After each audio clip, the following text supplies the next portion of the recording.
단 8시간 만에 60명이 넘는 사람을 죽인 뒤 한국 역사상 최악의 범죄자로 이름을 남기며 한때 기네스북에도 등재된 적이 있는 오늘의 살인마 우범고는 대한민국에서는 이례적인 총기를 이용해 사람들을 죽였다는 점과 당시 그의 직업이 경찰이었던 점 때문에 국민들에게 더 큰 충격을 안겨주며 경찰 집단에 대한 불신까지 가져다주게 되었는데, 오늘은 이 희대의 살인마가 살인을 저지르기 전 어떤 인생을 살았었는지와 그의 개 X같았던 성격 및 그가 저질렀던 범죄에 대해 한번 정리해서 알아보고자 한다.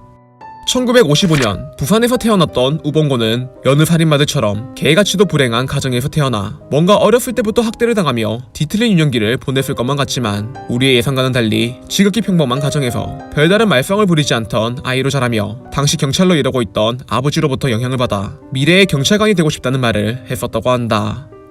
그런데 중학교에 진학하고부터 그의 성격이 갑자기 내성적으로 변하며 분노를 참지 못하는 성격으로 인해 교우관계도 개작살나고 공부에도 흥미를 잃어 틈만 나면 학교를 땡땡이 치는 쓰레기 양아치로 변모하게 되었고, 당시 전교 꼴찌 자리를 두고 치열하게 경쟁을 벌이던 중 경찰이었던 아버지가 세상을 뜨며 급격하게 가세가 기울게 되자 이때부터 우범곤이 열등의식에 사로잡혀 본격적으로 삐뚤어진 모습을 보이게 되었다고 한다.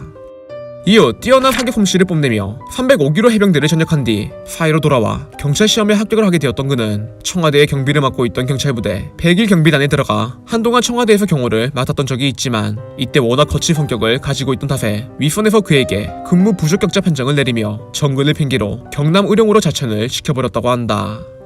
그렇게 의령에서 경찰로 근무를 하고 있던 중 옆집에 살고 있던 여자와 사랑에 빠져 동거를 시작하게 되었던 그는 당시 술만 마셨다 하면 욕설에 폭력을 휘두르는 개 깡패의 양아치 건달과 같은 술버릇을 가지고 있어 사람들이 그에게 미친 호랑이 라는 별명을 지어주게 되었고, 이런 그의 모습에 여자친구의 가족들이 그와의 교제를 반대하며 여자친구를 말리게 되었지만, 이미 사랑에 눈이 멀어 결혼까지 결심했던 두 사람이라 가족들의 이런 반대에도 굴하지 않고 계속해서 사랑을 이어나갔다고 한다.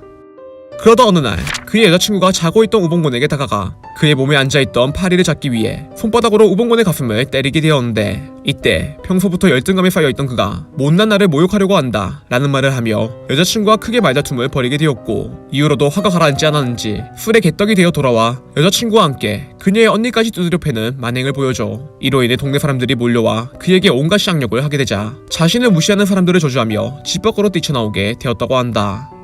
그 길로 자신이 근무하고 있던 파출소에 찾아가 당시 방위병으로 근무하고 있던 인원들과 함께 소주를 처마시고 있었는데, 이때 여자친구의 남동생이 그를 찾아와 경찰이면 다냐? 라며 그에게 화를 내기 시작했고, 이에 우범곤이 그동안 쌓아왔던 열등감과 분노를 터뜨리며 무기고에 있던 총을 꺼내 남동생과 방위병들을 내쫓은 뒤 곧장 소총 두 자루와 수류탄을 설치해 사람들이 있는 마을로 발걸음을 옮기게 되었다. 이후 파출소 앞을 지나가고 있던 남성을 시작으로 본격적으로 시장으로 달려가 수많은 사람들을 죽이게 되었던 우범고는 장을 보고 있던 마을 주민 3명을 죽인 뒤 마을의 통신을 차단하기 위해 우체국으로 달려가 전화교환원 2명과 숙직 중이던 집배원 1명을 살해하게 되었고, 이후 마을에서 총기를 난사해 6명을 더 살해한 뒤 사람들이 모인 곳에 수류탄을 던지며 7명의 피해자를 더 살해하게 되었다.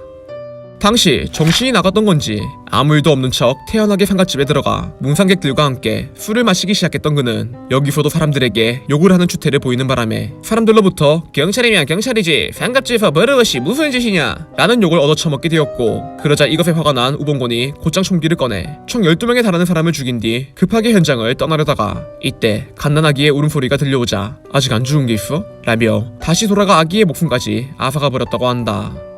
그렇게 마을을 돌아다니며 불이 켜져 있던 집을 대상으로 그가 총 23명에 달하는 사람을 더 죽이게 되었는데, 이때 한 택시기사가 그의 범행을 알아차리고 동네를 돌아다니며 사람들에게 불을 끄라고 하였고, 그 덕분에 다행히 사망자가 덜 나오게 되었지만 안타깝게도 택시기사 본인은 우범곤과 마주치는 바람에 그가 쏜 총에 맞아 결국 목숨을 잃게 되었다고 한다.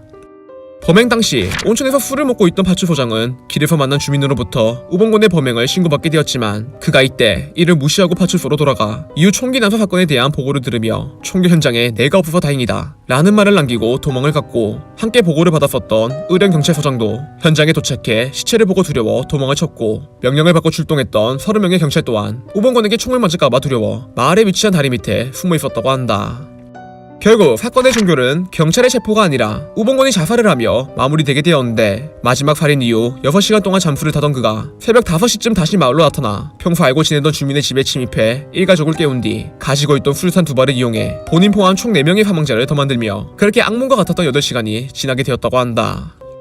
이후 경찰들이 아무것도 못했다는 사실이 밝혀지며 당시 정권을 잡고 있던 전두환 전 대통령이 공권력에 대한 민심을 회복하기 위해 직접 의령군을 찾아가 사과와 보상을 약속했고, 이후 유족들에게 대학 등록금과 의료비를 지원하거나 피해 마을의 도로 포장과 주택 개량과 같은 환경 개선 사업을 진행하게 되었지만 너무나 큰 충격을 줬던 사건이라 절반 이상의 주민들이 두려움에 떨며 다른 지역으로 이사를 떠나버렸다고 한다. 우봉건이 뒤지고 2년이라는 시간이 흘러 미국의 콜로라도에서 이 사건의 영감을 받아 마음컨이라는 밴드가 결성되게 되었는데, 당시 그다지 큰 인기를 끌지는 못했지만 무려 3개나 되는 앨범을 남겼기 때문에 지금도 인터넷에 찾아보면 그들의 노래를 들어볼 수가 있다. 원래부터 정신병이 있었던 건지 아니면 진짜로 열등감에 휩싸여 폭발을 했던 건지 부상자 포함 무고한 피해자들을 100명 가까이 만들며 한국에서 가장 많은 사람을 죽인 악마로 이름을 떨쳤었던 오늘의 X놈 우봉곤. 살인사건 이후 매년 4월 26일이 되면 피해자들의 영혼을 기리는 제사를 지내고 있다고 하는데, 안타깝게 돌아가신 죄 없는 고인들의 명복과 함께 우봉곤이 지옥에 떨어져 영원히 고통받기를 두 손으로 빌어본다.